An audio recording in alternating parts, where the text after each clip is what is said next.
Пусть никто не падает духом. Пусть никто не падает духом. Вы не имеете права падать духом.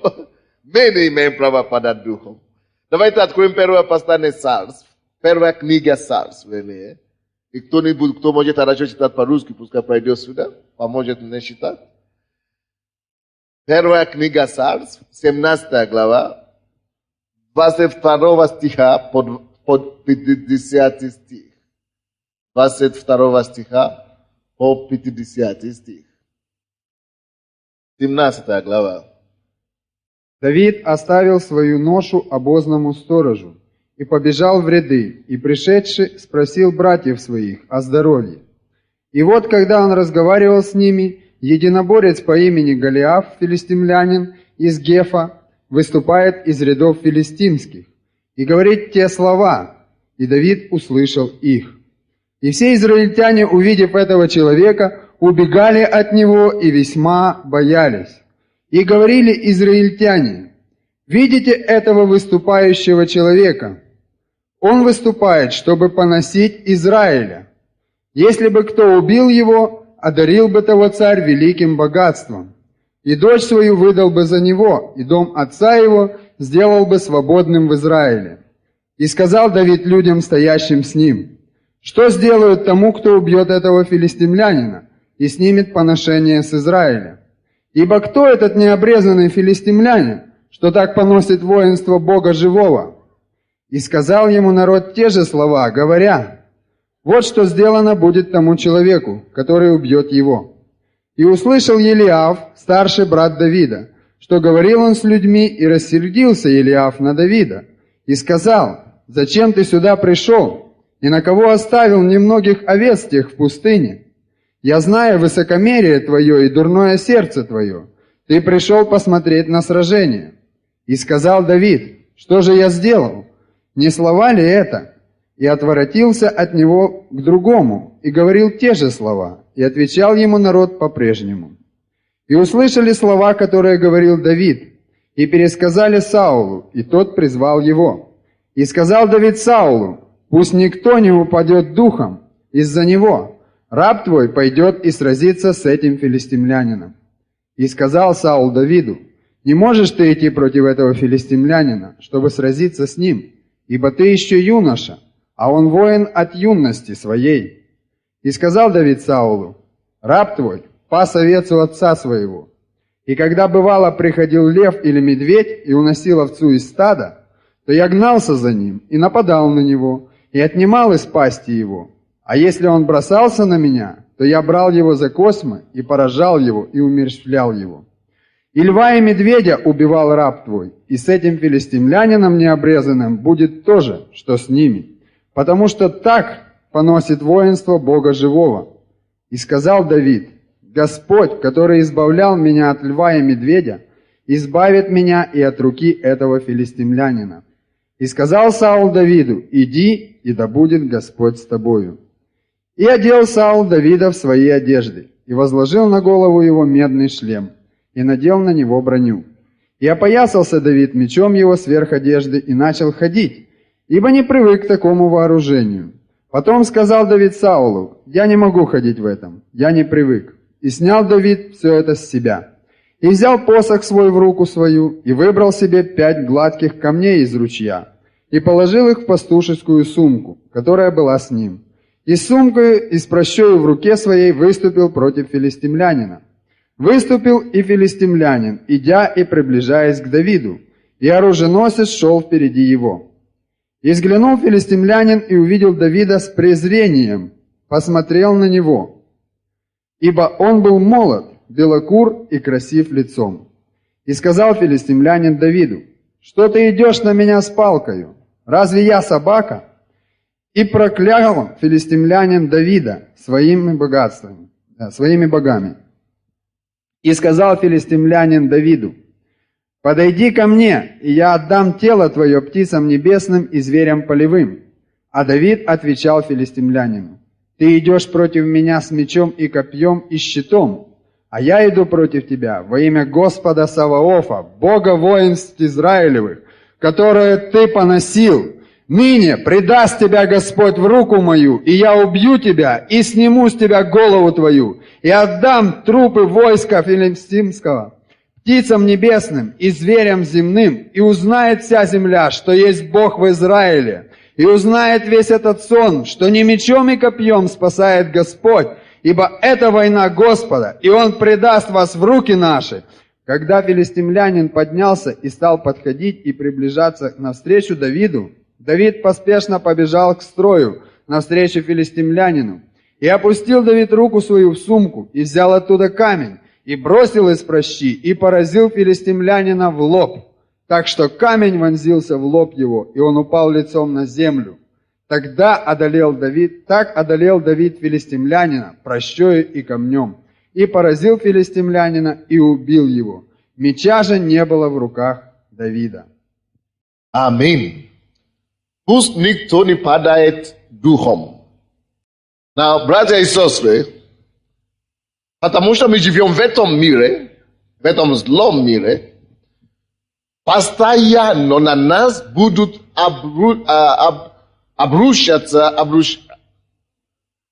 обрушиваться проблемы и неудачи, какие-то нападки сатаны. Жизнь будет всегда бросать каждому жителю земли вызов. Жизнь набрасывает на нас вызовы, разные вызовы жизненные. Вызовы относительно семьи, вызовы относительно ребенка, вызовы относительно мужей, вызовы относительно жен, вызовы относительно работы, вызовы относительно соседей, свекрови и тещами. Разные отношения и разные проблемы, с которыми мы сталкиваемся в жизни.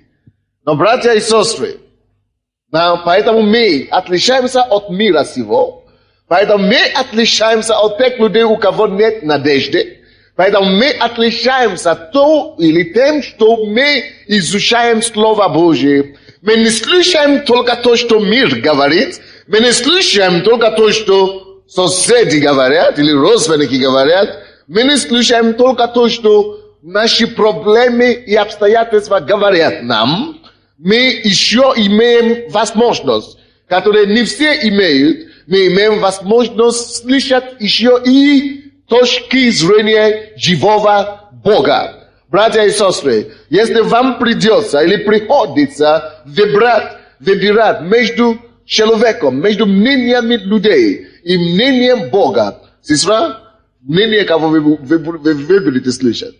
Мнение Бога. Аллилуйя. Лучше вам слышать мнение Бога. Если вам приходится размышлять или думать о том, что происходит вокруг вас, и вы знаете, что врачи говорят об этом, вы знаете, что муж говорит об этом, вы знаете то, что дети ваши говорят об этом, вам тоже необходимо еще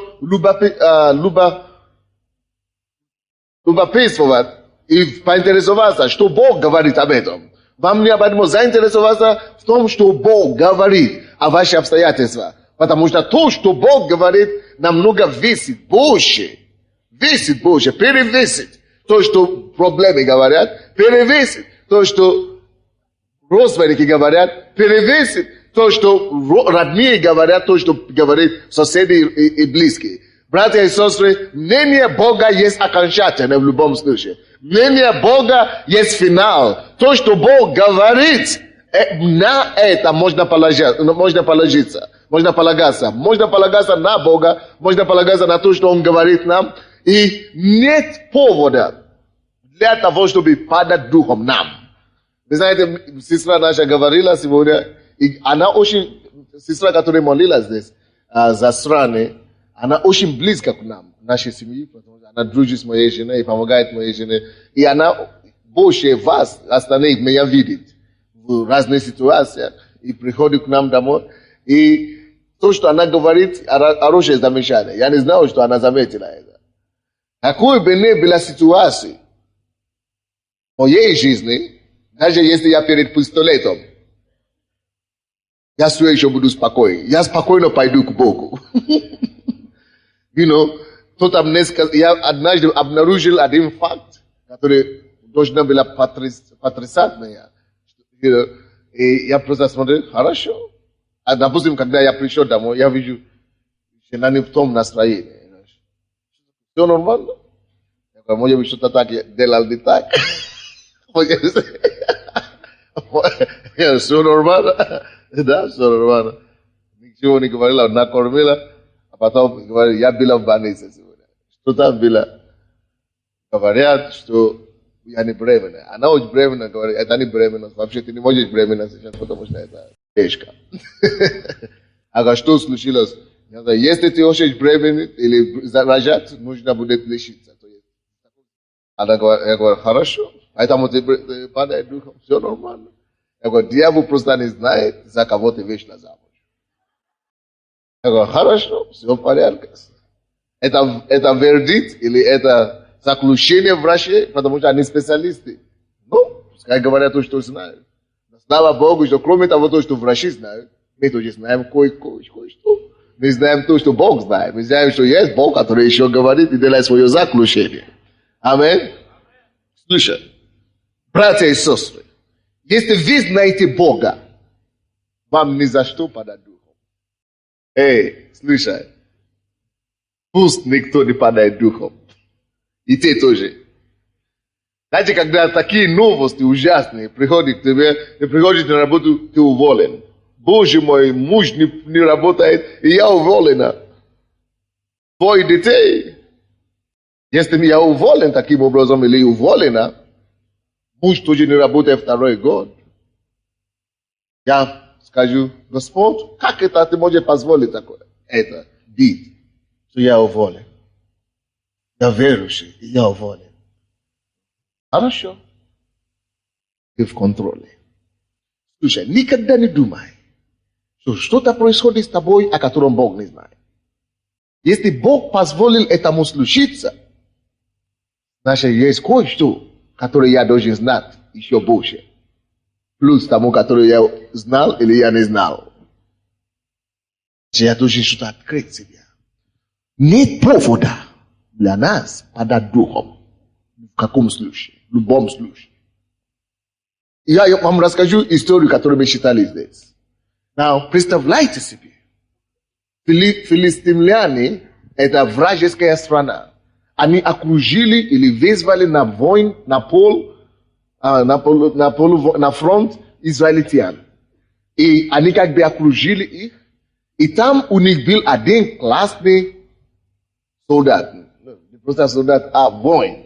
Он воин с рождения. Он профессионал. То есть, если единоборец, если один на один, если как на дуэт, никто его не может победить, если физически посмотреть. И они, Израиль уже был на грани поражения. То есть, и это значит, если вы знаете, конечно, в Ветхом Завете и старых времен, если страна потерпела поражение в войне, на войне, значит, эта страна починается или порабощается другой страной, которая побеждает. Так? И то есть, это значит, Израиль был на грани порабощения. То есть, это трагедия большая. Царь стоял, войны стояли, и никто ничего не мог делать. И тут приходит молодой человек под именем Давид. Он пришел к своим братьям на войне, некоторые из его братьев были в армии, израильской армии.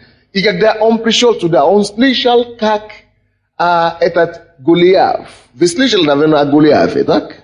Он был гигантом. Он был высокорослым человеком и воином отличным. И он бросал вызов Израиль, и израильтянам, израильской армии, и никто не мог ответить. Давайте посмотрим 10 стих. 17 глава, 10 стих. И сказал филистимлянин, сегодня я посрамлю полки или полки израильские. Я посрамлю. Он просто заявляет, что он посрамит полки израильские. Потому что действительно они уже окружили вроде бы Израиль, а Израиль уже был на грани поражения. Он знает его силу, он знал, какие у него способности, и говорит, дайте мне человека, и мы сразимся вдвоем. Конечно, никто не мог. Представляете такую ситуацию? сказал, в течение, кто знает, в течение сколько дней он выходил говорить. В течение 40 дней он ждал, чтобы Израиль предоставил человека, который сразился с ним. Израиль в течение 40 дней не могла предоставить или найти человека. Слава Богу, что на 40-й день появился этот Давид. И когда Давид появился там, братья и сестры, все трепетали там, да? Трепетали там, дрожали там, были в панике. Все абсолютно. Трепетали все. От царя до простого солдата.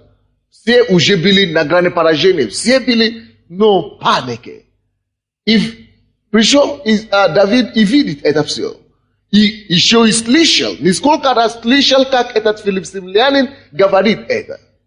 Братья и сестры, может быть, ты видишь свое здоровье, оно ухудшается и ухудшается. Операция, 1, 2, вторая операция, третья операция. Слышали свидетельство? 6 раз делали операцию над женщиной, рак. 6 раз. Я не представляю. 6 раз. И еще прилагали 7-й раз операцию, пока она не пришла к родственнику, который верующий. Вот, я не знаю, насколько ты уже боролся со своей проблемой. Я не знаю, насколько, ты уже на грани срыва. Я не знаю, насколько тебе уже довели, знаете, это филистимлянин, он довел просто. Он просто довел эти израильтян. Он просто довел на них. Он просто 40 дней. Представляете, выходит каждый день, и ты можешь, ничего не можешь делать. Я не знаю, насколько твои обстоятельства, твоя проблема тебе уже довела до крайности, до грани. Даже тогда, даже в том случае, ты все еще не имеешь повода для огорчения. Ты все равно не должен падать духом. Допустим, вы видите ситуацию, которая касается моей визы, да? Нашей визы. Сколько мы бьемся, да? Мы ходим за это. И кто-то говорит, всякие вещи я слышу. Каждый раз, всякие вещи. Допустим, вчера там говорили нам, что некоторые вещи я даже не хочу повторять. Но во все это, как бы дьявол не старался меня вывести себе, я говорю, если Бог, он не мертв, если Бог не заболел, если Бог еще на троне, если Бог не потерял свою силу видеть, он видит эту ситуацию. Если Бог не потерял свою силу слышать, он слышит эту ситуацию. Когда я слушал самые разные истории, я говорю, при себе я думаю, я знаю, что Бог он не ослепил. Я знаю, что он не оглохнет. Слушай, ты говоришь хуже и хуже, я молюсь сколько. Мне раньше сказали, что вот, насколько плохо. Теперь говорят, что уже вообще хуже. Теперь говорят, уже хуже. Доводит тебя. Потому что вроде бы так улучшилось как-то, а потом сейчас еще хуже. Слушай, это все еще не повод. Даже это не повод, чтобы ты пал духом. Даже когда хочется уже упасть духом. Однажды моя жена мне говорила, знаешь, я иногда думаю, она мне не говорит каждые вещи, только иногда говорит. Я думаю, что иногда даже легче нам, почему бы не поехать домой? Говорю, плохой идея. Это было бы самый простой выход. И я сегодня хочу вам показать, только вам нельзя падать духом, вам также нельзя отступать. Тебе нельзя отступиться назад. Должен нападать. Ты призван нападать, не отступать. Now, в этой ужасной ситуации в жизни целого народа, когда уже 40-й день, это значит 40 раз хуже было, чем было в начале. Может быть, твоя ситуация уже осложнена 40 раз, сотни раз, пока ты начал молиться. Проти би ти молися.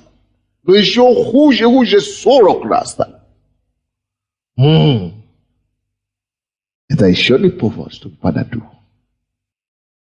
Остальные трепетили, остальные дрожали, они боялись. Но когда Давид услышал этого филистимлянина, он среагировал по-другому. 24 стих говорит нам, и все израильтяне, увидев этого человека, убегали от него и весьма боялись. Так, 25 стих, 26 стих.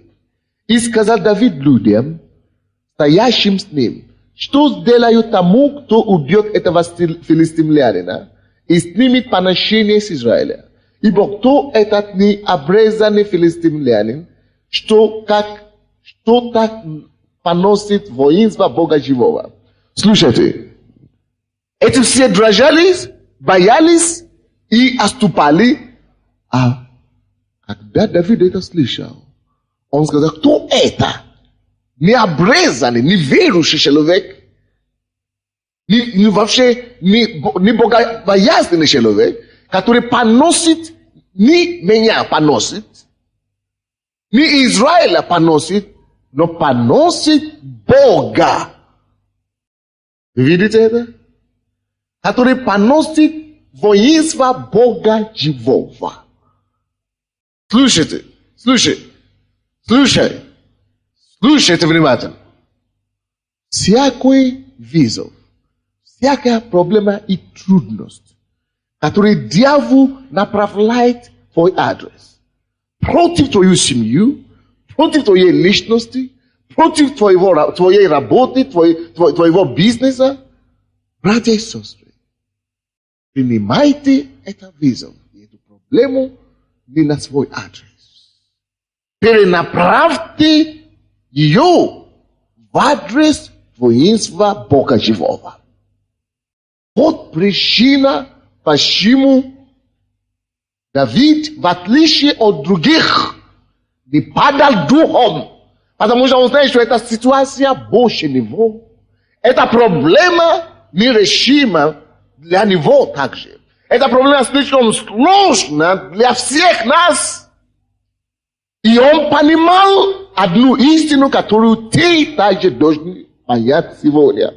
Братья и сестры, он понимал, что в отличие от других людей, у кого была эта проблема раньше, у кого есть эта проблема сейчас, или у кого подобные проблемы в миру, в отличие от всех их, мы служим Богу. Эти люди не служат Богу. Филистимляне, не обрезаны, мы обрезаны. Бог, мы знаем Бога. Слушай, у тебя есть преимущество в этом мире. Ты думал, что у тебя ничего не получается. Ты думал, у тебя неудачи в жизни. Нет, слушай. Если ты служишь Богу, если ты уже пришел в церковь, у тебя есть одно преимущество. То, что ты служишь Богу, ты знаешь живого Бога. Это уже самое сильное преимущество. И почему это преимущество немалозначно? Что когда ты знаешь, что ты знаешь Бога, ты служишь Ему, не просто одна нога в миру, как это пастор Шетвель, и одна нога в церкви, и ты стараешься ходить вот так. Не так. Когда ты знаешь, что обе ноги в церкви, ты служишь Богу. Братья, Давид знал, что если я служу Богу, значит Бог на моей стороне. Он за меня. Братья и сестры, слушайте сюда. Если вы служите Богу, видите Бога, братья и сестры, это значит, что Иисус, Бог, живет в вас. Он не просто на вашей стороне, но Он живет в вас. И Он с вами. Он наблюдает за всеми событиями. Если Он наблюдает, почему Он тогда допускает? Слушай, потом поймешь. Сначала пойми одно, что Он есть в твоей жизни. В отличие от 10 лет тому назад, от 2 лет тому назад, он трохи 5 лет тому назад, сейчас ты не простой человек. Скажи твоему соседу, ты не простой человек. В отличие от твоих прошлой жизни, ты теперь не простой человек. Теперь-то ты не один. У тебя есть Кришна, который с тобой и внутри тебя. И что это обозначает? Конкретно, что это обозначает? Иисус сказал, кто примет вас, кого принимает? Нас? Что такое? Ответ. Кто примет вас, кого он принимает? Меня, Иисуса. Иисус сказал, кто принимает вас, принимает меня. Кто отказывается от вас, кто вас не принимает меня. Я разберусь с ним. Кто ударит вас, ударяет меня. Не беспокойтесь, не сражайтесь, я разберусь с ним. Кто дает вам чашку воды пить, дает мне. Не беспокойтесь, я разберусь с ним, я благословлю его. Он говорит, благословлю благословляющий вас. Прокляну проклинающий вас. Почему? Потому что он в нас и с нами. Слушай. Смотри на все твои проблемы, на все твои неприятности. И смотри сейчас с той точки зрения, что ты уже не один. Просто смотри на эту проблему. На самом деле, ты с Богом, Бог с тобой, и Он на твоем месте. Он защищает тебя, Он за тобой, Он за тебя, Он на твоей стороне. Вы слышите меня? Откройте, пожалуйста, если Он на твоей стороне, Евангелие от Матфея 18. 15 глава, Евангелие от Матфея, 6 стих. Евангелие от Матфея 18, 6. Братья и сестры, как вы думаете, Бог Израилев, живой Бог, воинство Бога живого, был ли с израильтянами и с царем Саулом или нет? Был с братьями Давида, он был с ними или нет? Вы знаете, что он также был и Давидом, так? Какая разница была, когда они все пришли перед проблемой, перед сложностью? Разница была то, что Давид помнил и был уверен, он был утвержден в том, что Бог с ним. И поэтому он не брал этот вызов на себе, как таковой. Он знал, что Бог с ним, и поэтому он понимал, что это вызов не к нему, потому что Бог на его стороне, это вызов на Бога.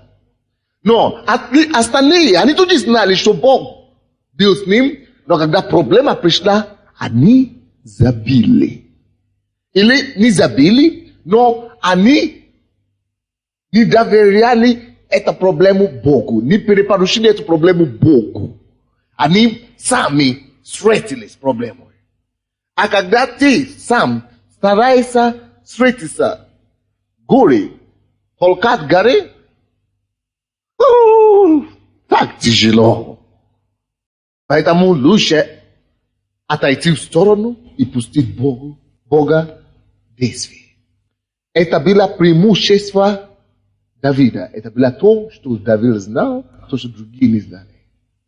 Братья и сестры, в нашей жизни с вами, некоторые также в церкви свидетельствуют, а некоторые не могут свидетельствовать. Они удивляются все время. Почему только они свидетельствуют, я не могу свидетельствовать? Некоторые из нас в церкви, мы ходим в церковь, но мы все еще в депрессии. Мы все еще переживаем, мы все еще не улыбаемся, мы все еще угнетаемы, мы все еще задумчивы о своих проблемах. Почему? Потому что мы принимаем эти проблемы как мои проблемы. как собственные проблемы на мой адрес. А Бог переживает на небе, Бог плачет на небе, можно сказать. Бог говорит, Боже мой, ну я хочу ему помочь, что он делает? Разве он не знает, что я с ним? Разве он не знает, что я опустился для того, чтобы собрать это от него? Чего он переживает об этом-то? Чего он думает, размышляет об этом, о чем я уже занимаюсь? Потому что если ты занят этим делом, если ты занимаешься этой проблемой, то вы не можете одновременно заниматься. Либо Бог занимается, либо ты. Это, конечно, не обозначает, что ты не идешь, чтобы работать, чтобы выбивать. Ты это делаешь физически, но в духе ты не переживаешь, ты не думаешь об этом. Абсолютно. То есть духовно ты отдал эту проблему Богу, а физически ты делаешь все то, что тебя зависит. Не переживай.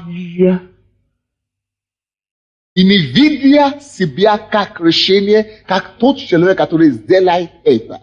Но видя Бога, даже когда я это делаю, даже когда Он меня использует, чтобы это делать, я вижу, что это не я все равно делаю. Он просто меня использовал, чтобы это делать. Бог все равно это делает. Откуда, когда вы это знаете, что Бог на вашей стороне, Он за вас, тогда вы будете знать, и вы будете реагировать на жизненные вызовы и проблемы по-другому.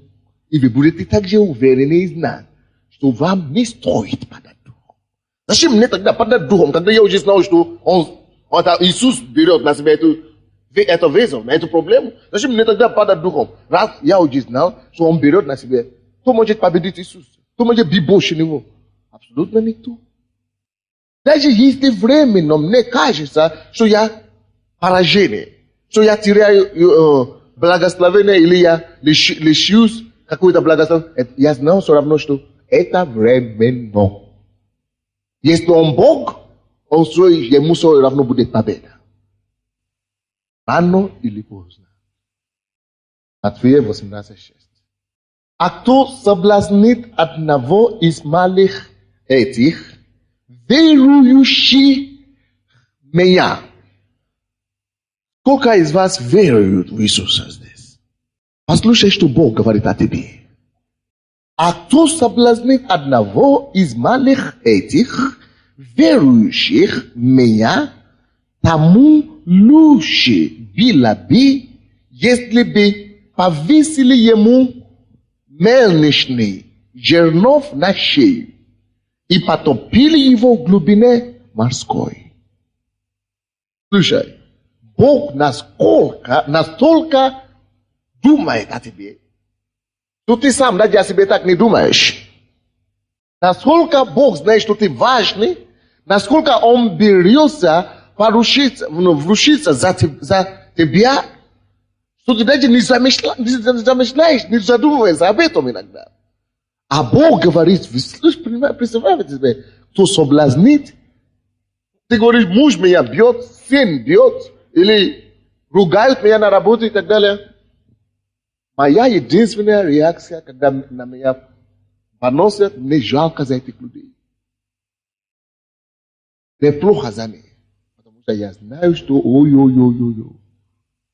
Точно таким же образом, братья и сестры, любая проблема, любое обстоятельство, которое приходит на вас, на вашу жизнь, чтобы поносить вас, вашу честь, ваше здоровье, вашу семью, слушай, Бог говорит, Он отодвигает тебя в сторону, и Он берет, Он говорит, любая проблема, которая на твою жизнь, отодвинь себя в сторону.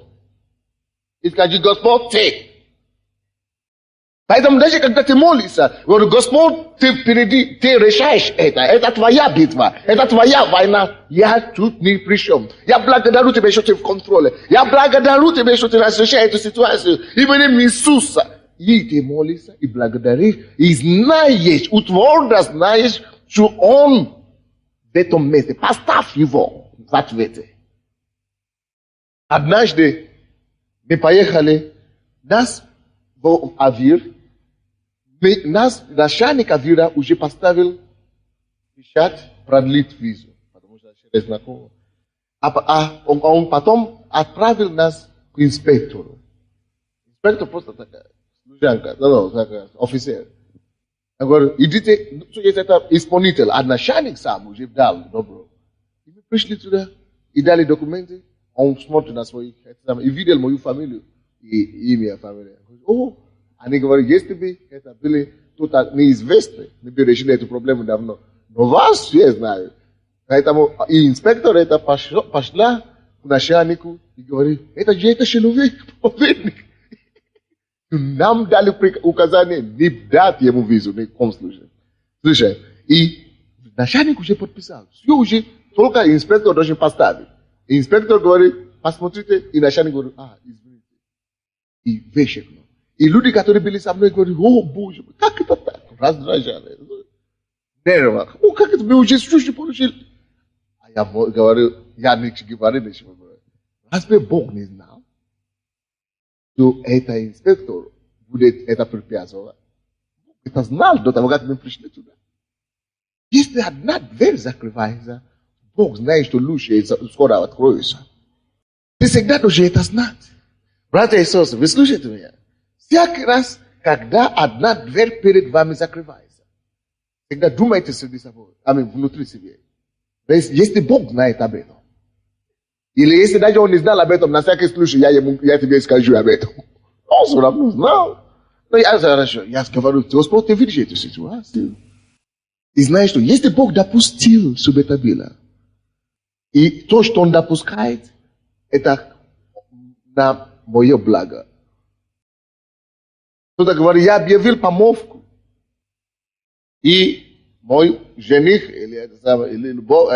он отступил от Господа, он сорвался, или что-то изменил свое решение. Ну, что мне делать теперь? Но уже 36 лет. Слушай, он ушел, благодари Бога, что он ушел. Потому что если бы он не уйдет, или не ушел, у тебя не было бы возможность познакомиться с тем лучшим, который Бог приготовил для тебя. Мыслите так, что если Бог в контроле, если Бог знает, о чем речь идет, если моя жизнь в его руке, в его руках, если я служу ему, и я это знаю, что я служу ему, если он Господь моей жизни, над моей жизнью, то и то, что он допускает, это на мое благо. На мое благо. Даже если это не на благо, видимое благо сейчас, если это не на пользу, как это мы скажем, что мой муж умер, или, допустим, или моя жена умерла, что это на Бог, как это Бог мой такой допустил? Думай. Я не могу понять, как Бог это допустил. Мне 39 лет, и я потерял жену, или я потерял мужа. Давай остался. Господь, как ты мог такой, особенно когда ты еще и верующий, Господь, как ты мог такой допустить? Я не знаю, нужно ли служить такому Богу. А потому, что Бог, Он есть Бог, поэтому Он допускает некоторые вещи, которые ты бы не допустил. Мой муж был верующий в 38 лет. Кто его знает, может быть, через 10 лет, когда ему будет 49 лет, он уже так круто отступился от Бога, то не только тебе не будет ни мира, ни покоя, ни радости, то он сам попадет в ад вообще. Вместо того, чтобы он попал в ад, 49 лет и прожил еще или 10 лет или 20 лет плюс. Лучше, чтобы он попал на небо сейчас, когда ему 39. Вы слышите меня? То есть, может быть, Бог тебе это не объяснил, все это, но ты сам должен понять, что если Бог это допустил, мне ни за что падать духом. Скажите своему соседу, тебе ни за что падать духом. Аминь. Написано здесь, а кто соблазнит одного из малых этих, верующих в меня, Иисус ценит высоко людей, которые веруют в Него. Тамулуще bila бы, если бы повесили ему мельничный жерно на шею и потопили его в глубине морской. Представляете себе груз, мельничный, это самое как, жерно, там, наверное, точно 20 килограмм есть там. Или 100 даже. Представляете, 100 килограмм человеку на шею и бросать в море. Точно утопится. Это не то слово. У него не будет выхода. А почему такое наказание человеку? Это такое наказание тому человеку, кто соблазнит простого верующего. За что такая честь? Слушай. Если тебя поносят и издеваются над тобой, не надо даже себя защищать. Не просто жалко. Те, которые поносят нашу церковь. И меня в частности. Так жалко им. Я так молюсь, чтобы Бог просто помиловал. Это единственное, когда ты понимаешь Библию, когда ты понимаешь Бога, ты начнешь только умолять Богу, пожалуйста, Боже, помилуй их, чтобы это не было с ним. Пожалуйста, я прошу тебя, спаси их. Потому что ты знаешь, что если действительно, Бог будет отомстить за меня, а он обещал это делать, то им будет невесело. Очень туго будет. Поэтому, слушайте, Давид знал, что Бог на его стороне. Вот, это пример, который мы привели здесь, да, 6 главе здесь, да, это, чтобы показать вам, насколько Бог стоит, насколько Бог поручается за человека, который верует в него. Насколько сильно. Если жерно положил в сердце, в шею человека и бросил его в море, только потому что он поносил верующего. Посмотрите, насколько Бог за верующего. Вы слушаете? Насколько Бог за верующего. Now, смотрите дальше. Давид это знал.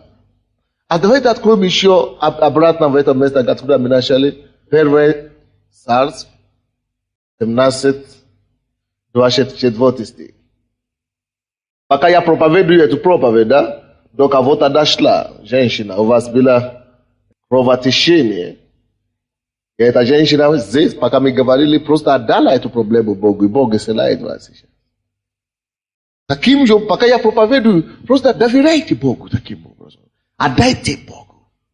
Бог исцеляет это кровотечение, у вас не будет этого больше. Давайте посмотрите 24 стих. И все, абсолютно все израильтяне, увидев этого человека, убегали от него и весьма боялись. Братья и сестры, две вещи делали израильтяне неправильно. Когда проблема приходит в твою жизнь, отметьте себе это, кто пишет, пишите. Попытка сатаны, вернее, у дьявола намерение одно. Чтобы через эти ситуации и обстоятельства, которые окружают тебя, чтобы напугать тебя. Чтобы заставить тебя забояться. Ты говоришь, я пошел к врачу или пойду к врачу, что они скажут? Хуже, да? Чтобы ты начал бояться. Он постарается тебя добивать так мощно, чтобы ты забоялся. Да. Согласно этому 24 стиху, который мы читали, они побоялись и поэтому и что делали? Убегали от филистимлянина. Слушай, за страхом следует побег. Да? Побег, да, так и сказал. За страхом следует побег. Это не обязательно физический побег, вы понимаете, да? Слушай, проблема твою жизнь. Ты не решишь ее, когда ты начинаешь бежать от нее. Можешь решить проблему обстоятельства только когда ты один на один будешь смотреть и разбирать эту проблему. Но дьявол также знает, что если человек начнет бояться, ты не собран, Ты теряешь много чего. Ты не можешь правильно действовать в страхе. Поэтому, братья и сестры, одно то, что я хочу, есть человек, у кого сейчас в голове есть опухоль в голове.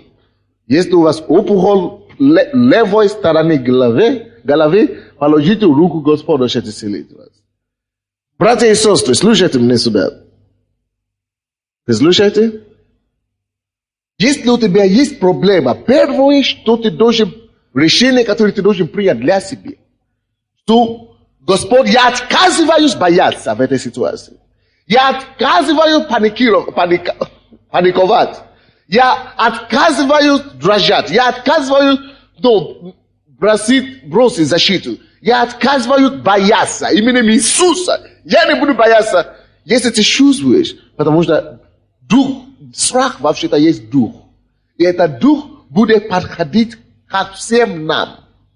Ты не можешь думать, что у тебя не будет искушения побояться. Будет, постоянно. Этот дух будет подходить. Он подойдет, ты почувствуешь испуг. Но испуг это еще не страх.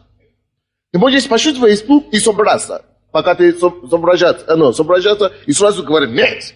И стать против этого. Тогда это испуг не превратится в страх. Аминь. Поэтому даже когда у тебя есть испуг, соберись и отказывайся. Братья и сестры, прими решение для себя сейчас. Что Господь, я принимаю это решение. Ни за что больше не буду бояться и паниковать. Во имя Иисуса я иду против страха. Я отказываюсь от страха. Именем Иисуса я утверждаю себя во Христе Иисусе. Я отпускаю свои корни Богом, чтобы не бояться боя или какой-нибудь. Не бойся, что ты останешься в одиночестве в жизни, всю жизнь. Не бойся, что ты никогда не выйдешь замуж. Не бойся, что у тебя дети покинут, и ты умрешь в зрелом возрасте, и никто тебя не будет знать, что ты умер в комнате. Не бойся такие вещи. Не бойся то, что твой сын никогда не вылечится от наркомании или алкоголя. Не бойся, что твоя дочка не вернется домой. Не бойся этого. Почему боязнь опасна? Потому что Библия говорит, то, что человек боится, то и постигает его. Если ты говоришь, у меня дочка растет, я не знаю, наркоманы везде у нас во дворе, проститутки у нас на улице, я не боюсь, чтобы мой ребенок не стал проституткой. Если ты боишься этого, вероятно, это постигнет. Я боюсь, что моя жена изменяет меня. Я боюсь, что мой муж изменяет меня. Не бойся. Даже если это так. Даже если ты поймешь его в акте. Действий. Ты говоришь, случилось. Хорошо. Слава Богу. Да, слушай. И скажешь, Господь, хорошо. Я не боялся. Но это все равно случилось. Или я боялся, я познал то, что я посеял. Ничего. Если даже это случится, ты говоришь, хорошо, Господь, даже несмотря на то, что это произошло, я благодарю Тебя, Господь. То я не знаю, насколько хуже это могло быть. Но Ты меня еще сохранил, чтобы видеть это. Слава Тебе, Господь. И через эту ситуацию, Господь, я не буду бояться, но настаиваю на то, я не буду отступаться, я настаиваю на то, что через эту ситуацию моя семья укрепнет. Мой муж еще станет ближе и вернее. Даже после этого. Но если ты будешь бояться этого, это будет идти хуже. Я не боюсь, и все равно хуже. Победи это процесс деградации твоей верою. Переверну этот процесс твоей настойчивой верой. Говоришь, что хуже становится. Хорошо, все равно я не колеблюсь. не колебаюсь, не поколеблюсь. Именем Иисуса стою твердо. Твоей верою ты поворачиваешь ситуацию в нужную русло. Твоей непоколебимости, твоей верою. Знаете, когда вещь идет в обратную сторону, ты можешь своей верою просто стоять твердо. То, о чем ты молился и молишься, Бог это осуществляет. Кто-нибудь слышишь меня сегодня? Пусть никто не падает духом. Пусть никто не падает духом. Оказывается, можно улыбаться. Радоваться, даже когда муж изменяет. Оказывается, можно еще славить Господа, когда ты обнаруживаешь, что твой сын наркоман. Оказывается, что можно еще благодарить Господа, стать на ноги, танцевать Ему и сказать: смотри, что сделал для меня Господь, когда ты обнаруживаешь, что твой муж запил. Чтобы не было ситуации. Знаешь, что Бог больше, чем этого обстоятельства. Знаешь, что Бог больше, чем этой ситуации. Знаешь, что Бог в контроле. А дай Богу не идти лоб к лбу с этой проблемой сам. Если ты пойдешь, ты получаешь поражение. Ты будешь поражен. Но ступи назад сам, отойти в сторону, и говори: Господь, ты со мной иди. Я больше не буду беспокоиться об этом. Я отказываюсь бояться и беспокоиться. Я отказываюсь, размышлять об этом в ночах. Я буду спать ночью. Или молиться. Я отказываюсь рыдать или плакать об этом. Я больше не буду плакать ни о чем. Я отказываюсь во имя Иисуса. Когда израильтяне видели Голиафа, они все боялись и отступали, убегали от него. Когда ты начинаешь бояться, это первый шаг к тому, чтобы отступаться и бегать от твоей проблемы. А если ты начинаешь бегать от проблемы, значит ты также убегаешь от решений. Потому что проблема больше тебя, это еще не повод, чтобы убегать от проблемы. Потому что проблема нерешима тобою, слишком много, что ты думаешь: я не могу решить, я ничего не поделаю. Это еще не повод для того, чтобы бояться его. Потому что если она больше тебя, она меньше твоего Бога. Потому что если она нерешима тобою, она решима Богом. Все возможно ему. Поэтому ты должен читать Библию побольше. Ты увидишь там сколько обстоятельств, сколько сложных ситуаций, которые невозможно были для человека, по которым Бог делает возможно. Эти люди отступали, но Давид стоял. Он не стоял против проблемы любом кибу. Он стоял, прятаясь за Богом, опуская Бога впереди, именем Господа. Он стоял. Псалом 117, откройте, пожалуйста. Псалом 117. 6 стиха. 117, 6.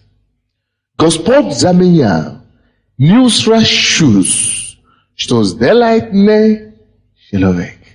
Братья и сестры, если вы еще боитесь, это потому, что вы забываете что-то. Если вы еще страшитесь, это потому, что вы забываете, что Бог за вас. Как только что ты утвержден в этой истине, что Бог за тебя, страх уходит.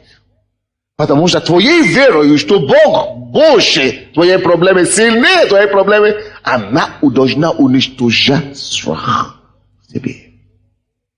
Твое знание, твоя убежденность, твоя уверенность в том, что Бог за тебя, дает тебе уверенность И покой в том, что Бог выведет тебя с этой ситуации рано или поздно.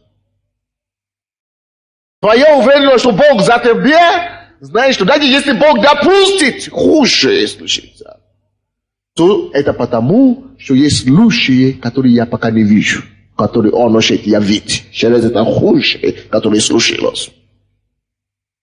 Господь за меня не устрашусь.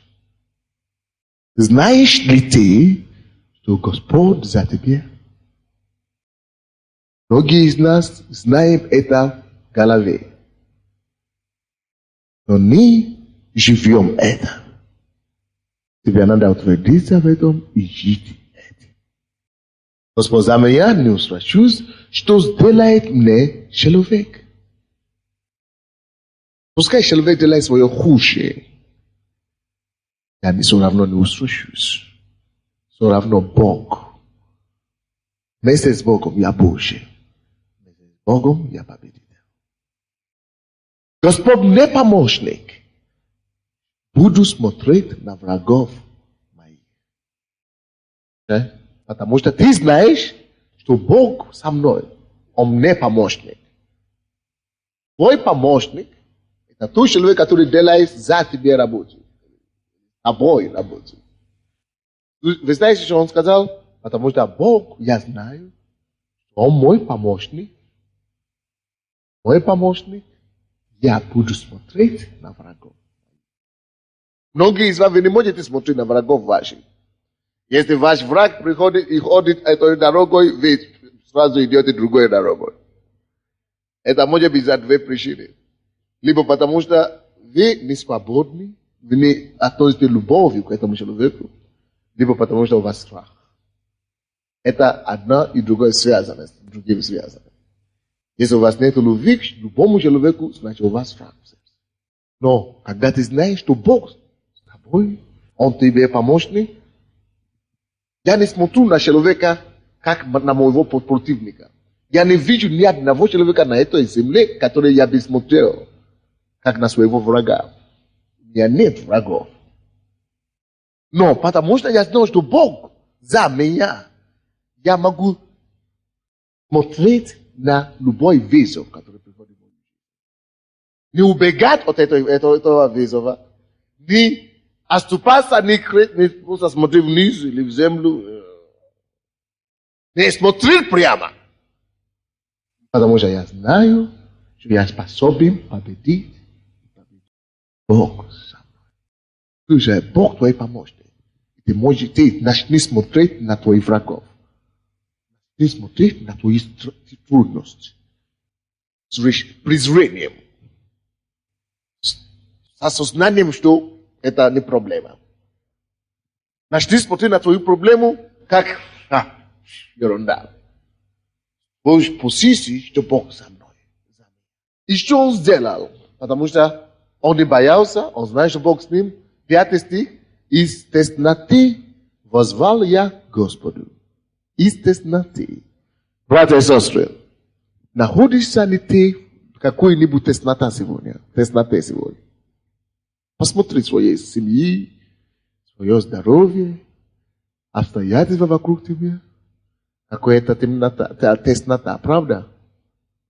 Почему вы огорчаетесь из-за тесноты? Зачем ты угнетаешься из-за темноты? Зачем падаешь в депрессию из-за тесноты? Это потому, что ты еще не открыл глаза, чтобы видеть Бога, которого больше этой тесноты. И из тесноты возвал я Господу, и услышал меня, и на пространное место вывел меня Господь. В твоей тесноте вид Бога, кому можно молиться. В твоей тесноте молись Богу, который может слышать. В твоей тесноте расскажи Богу, открой сердце Богу, который может избавить. Надейся на Бога, который может спасать. Поедешь на те, ищи того, кто больше тебя, и кто больше твоей горе. Поедешь на те, найди укрытие под ноги его. Найди место покоя под крыльями его. Поедешь на те, не размышляй об этих ситуациях, об этих трудностях, размышляй от Бога, который больше, чем трудности. Представляете себе, откройте еще раз, это 1 Царство, 17 главу. И вы увидите там, почему весь Израиль боялся, или боялись, почему они все боялись этого Голиафа. Посмотрите, там написано. Даже сам царь боялся. И они даже хотели уговорить Давида. Представляете себе это? 33 стих. Посмотрите, пожалуйста.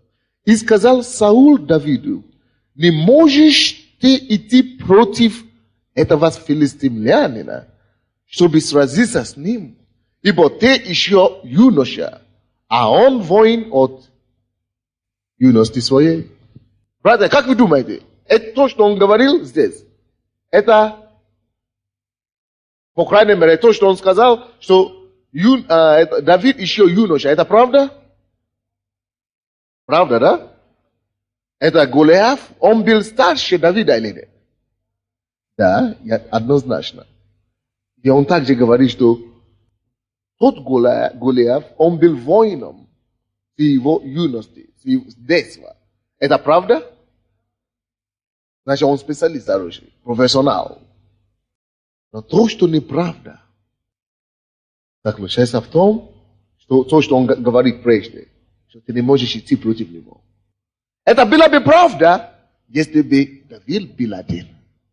Это была бы правда, если бы Бог не был за него. Это была бы правда, если бы он не был уверен в своем Боге. Потому что он знал своего Бога. Естественные обстоятельства покараются сверхъестественному Богу. Статистики.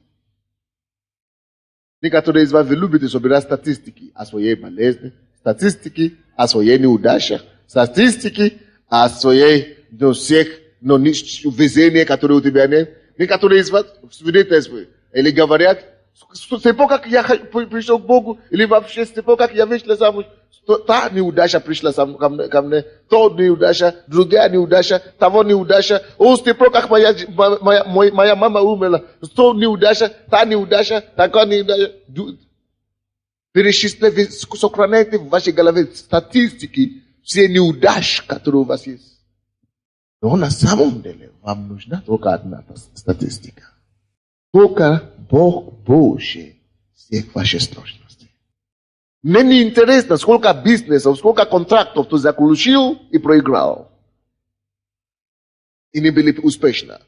Мне интересно теперь, что ты уже пришел к Богу, который может тебя вести, заключить угодные, а выгодные контракты теперь. Не важно, что ты заключал и раньше не получилось. Теперь ты пришел к Богу, который способен это делать. Здесь все равно, сколько у тебя неудач, с тех пор, как твоя мама умерла, или твой папа умер. Мне теперь интересно, что есть Слово Божье, которое говорит: я все могу во Христе Иисусе, укрепляющий меня. Что и больше того, кто в меня, чем того, кто в мире. Мне более интересно теперь, который говорит, что я больше, чем победитель во Христе Иисусе. Мне теперь больше интересно слово, которое говорит, что если Бог за меня, кто может быть против меня. Мне более интересно, одна статистика только нам стоит сохранить с вами. Только Бог желает и может помочь. Если ты начинаешь сохранять статистики твоих проблем и бед, ты будешь реагировать как Eliab и Саул. Потому что они знали статистику об этом Голиафе, что он детства воин. Они знали статистику о нем, что он отличный, профессиональный боевик. Они знали статистику о нем, поэтому они забили о величестве своего Бога. Слушай, если ты будешь размышлять больше, слишком много о твоих проблемах, ты забудешь о твоем Боге. Если ты будешь превозносить твои обстоятельства и статистики невезения твоей жизни, ты забудешь о величестве, могуществе, всемогущего Бога, которому ты служишь. Поэтому займи другую позицию. Слушайте, когда Давиду перечисляли эти статистики, насколько это человек воин, насколько он всемогущий, Давид делает вид, как будто он не слышал. Он закрыл свои уши на плохую новость. Он закрыл свои уши на то, что может его ослабить в вере. Он закрыл свои уши на то, что не назидает его веру. На то, что может его угасать веру. На то, что может его веру угасать. На то, что может его настроение, составить упасть. Он не слышит. Иногда надо слышать с вежливости. Но я слышу, но я не слышу. Слышите меня? Поэтому царь говорил, сам князь, царь говорил Давиду, что он такой. Давид, он не хотел его перебить, конечно, потому что он царь. Но он не пропустил это в его сердце. Это вошло в его ухо, но это не вошло в его сердце. Но посмотрите, что Давид делал, когда ему перечисляли статистику достоинств от сатаны, что Давид делал со своей стороны. Он начал перечислять статистику того, что Бог может делать. Когда тебе говорят о твоих проблемах, о том, как тяжело, о том, как невозможно, начни рассказывать ты, с другой стороны, о том, насколько это возможно Богу. Насколько ты слышишь за Бога, насколько ты видишь Его чудеса, насколько ты видишь Его знамения, насколько ты знаешь, что Бог может делать. И размышлять не о той негативной, а об этой позитивной дела. Кто-нибудь из вас слышит меня сейчас? Мирские статистики неудачи и бед, оно будет угасать твой дух. Сестра моя, не позволяй твоему духу угасаться статистикой твоей беды. Потому что я говорю сейчас, чтобы вы это не делали, я знаю, что некоторые люди именно это и делают. Слушай меня и делают тоже наоборот. Забудь о проблемах сейчас. Не думай, насколько Богу возможно. Поэтому, когда Давид слышал то, что Саул говорил, он дослушал до конца и ответил. И сказал Давид Саулу: раб твой пас овец у отца своего, и когда бывало, приходил лев и медведь, и уносил овцу из стада, то я гнался за ним, и нападал на него, и отнимал из пасти его.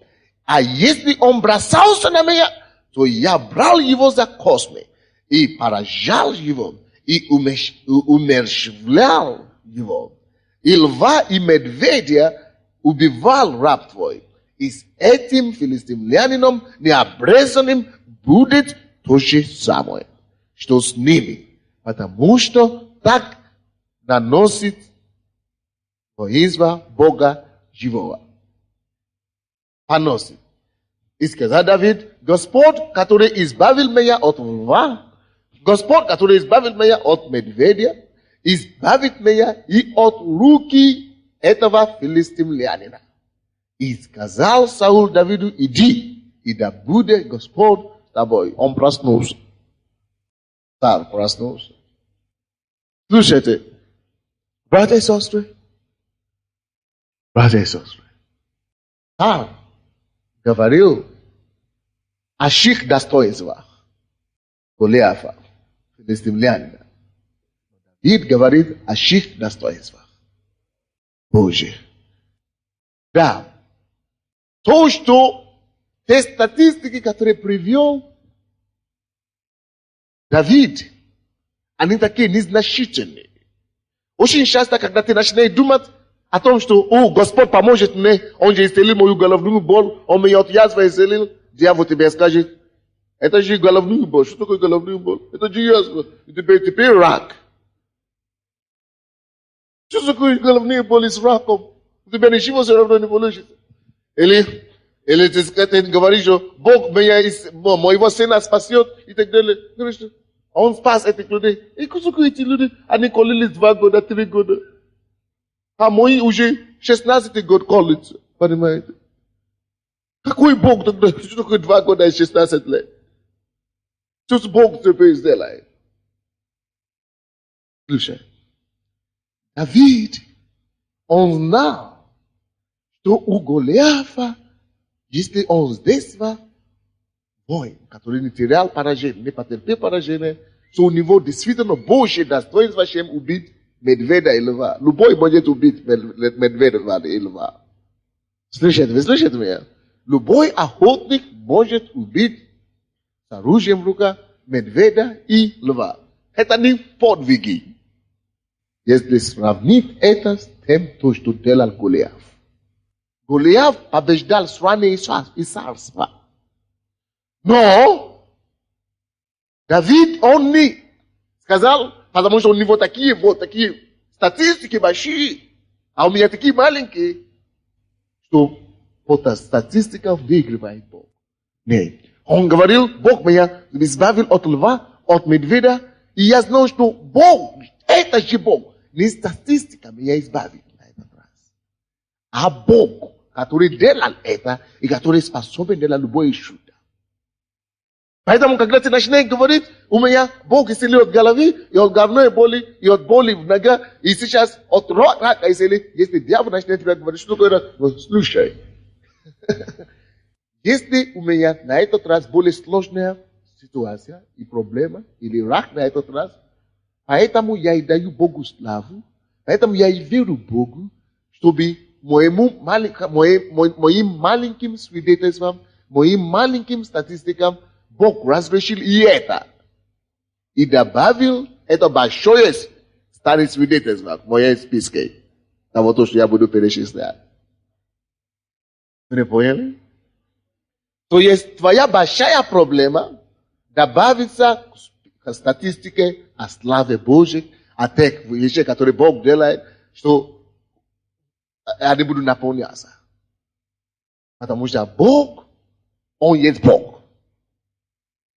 Он создал небо и землю, и Ему все, что возможно. Богу все возможно. Поэтому Он пошел. Скажи, я не буду падать духом. Что бы ни случилось со мной. Вместе с Богом я больше, чем победитель. Во Христе Иисусе я вместе с Богом преодолю любую ситуацию, любое обстоятельство. Потому что Он есть Бог. И Он на моей стороне. Слава Тебе, Господь. Аминь. Дайте Ему славу. Я еще могу говорить о некоторых вещах, но я думаю, не обязательно. Только я бы хотел читать пару стих для вас. 47 стих говорит, Давид говорит здесь, и узнает весь этот сон, что не мечом и копьем спасает Господь, ибо это война Господа, и Он предаст вас в руки мои.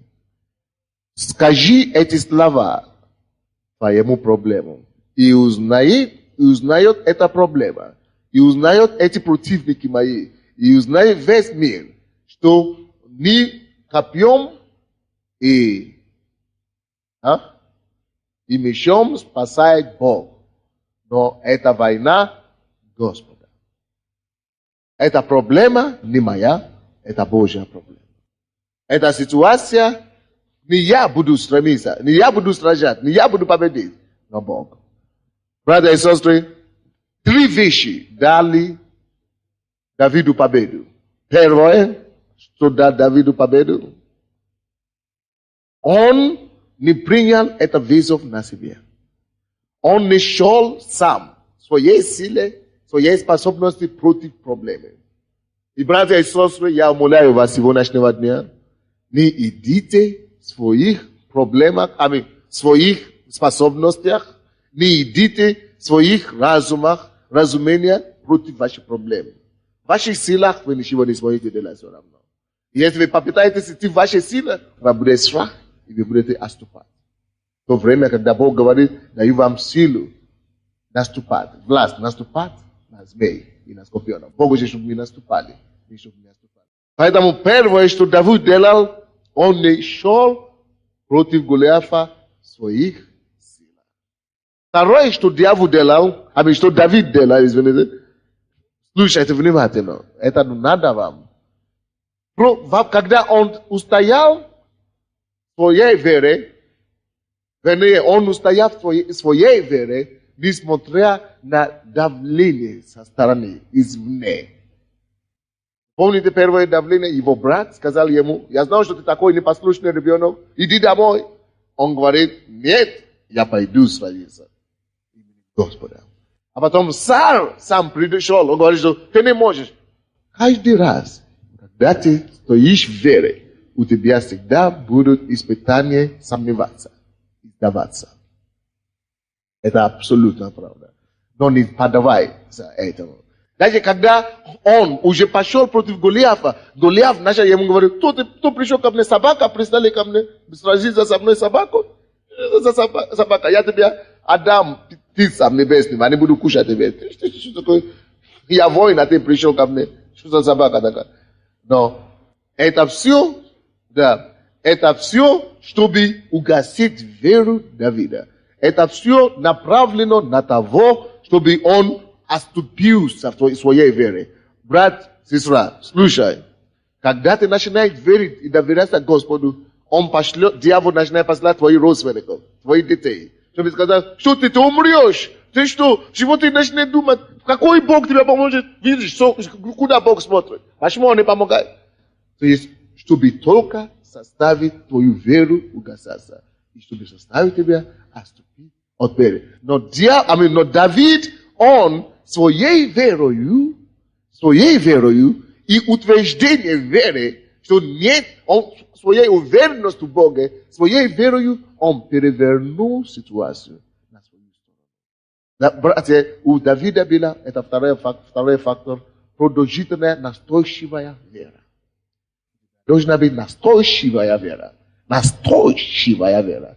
И его настойчивая вера дала ему победу. И третий, то, что Давид делал, то, что дало ему это победу, это то, что он не полагал, он не слышал то, что враг говорит. Он не слышал статистику. Он не преувеличивал дьявольские статистики. Он не оценил. Он не прославлял дела дьявола. Помните, когда сказали, что Саул, он специалист, он воин, Голиаф, он воин с детства, и так далее, он не хотел слышать это. Он не прославлял дела дьявола. Когда у тебя проблема, говори меньше об этой проблеме. Поменьше. Поменьше рисуй всякие ужасные картины. Поменьше прославляй сатана. Побольше прославляй Бога, который может делать. Многие из нас, мы меньше говорим о сатане и о том, что он говорит, но мы больше думаем. Если ты думаешь, это еще хуже. То есть поменьше вообще думай о всех ужасных вещах, которые дьявол делает. Не прославляй сатану, мы призваны прославлять кого? Бога. Давайте сейчас мы будем делать именно так. Мы будем унижать свою проблему своей верою. Своей верою мы будем просто разрушать именем Иисуса. И своей верою мы сделаем шаг в сторону и скажем, Бог, ты за меня, поэтому мы поставим Бога на первом месте. Господь, ты возьми эту проблему. Прими решение, Господь, я не буду бояться, и я не буду отступать назад. Ни за что, никогда в жизни. Я не буду думать о статистиках этой проблемы, о размере проблемы. Я буду думать о размере моего Бога. Давайте закроем наши глаза, кто хочет стать, может стать, кто хочет Сидит, может сидеть, может преклонить голову, давайте будем молиться.